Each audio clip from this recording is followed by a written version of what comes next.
Good morning viewers, welcome to the electronic world. మనం ఈరోజు వీడియోలో అయితే కనుక the difference between the electrical and electronics మాట. అంటే నేను చాలామంది డెఫినేషన్ అయితే అడిగాను, అండ్ చాలామంది దగ్గర నుంచి వచ్చిన ఆన్సర్ అయితే ఏంటంటే ఏ అయితే ఏసీ మీద పనిచేస్తున్నాయో ఏసీ కరెంట్ అన్నమాట.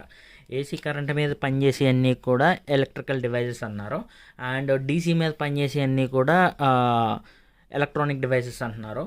సో ఇదైతే కరెక్ట్ డెఫినేషన్ అయితే కాదు. అండ్ నేను కొంతమంది దగ్గర నుంచి తెలుసుకున్నది ఏంటంటే ఏదైతే ఒక ఫార్మ్ ఆఫ్ ఎనర్జీ నుంచి ఇంకో ఫార్మ్ ఆఫ్ ఎనర్జీకి మార్చేది అన్నీ కూడా ఎలక్ట్రికల్ డివైజెస్ అంటున్నారు.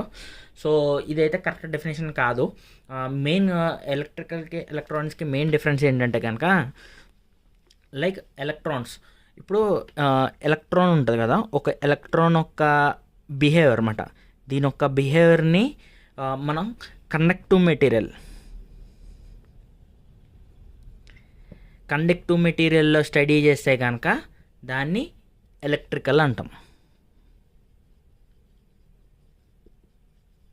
ఓకే, అండ్ ఇదే ఒక ఎలక్ట్రాన్ యొక్క బిహేవియర్ని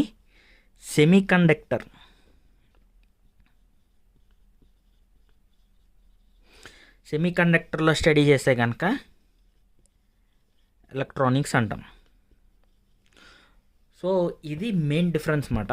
అండ్ ఈ వీడియో నచ్చినట్టయితే కనుక మీ ఫ్రెండ్స్ అందరికీ షేర్ చేయండి, అండ్ నాలెడ్జబుల్ అనిపిస్తే కనుక లైక్ చేయండి, షేర్ చేయండి. ఇంకా మరిన్ని వీడియోస్ కోసం స్టే ట్యూన్.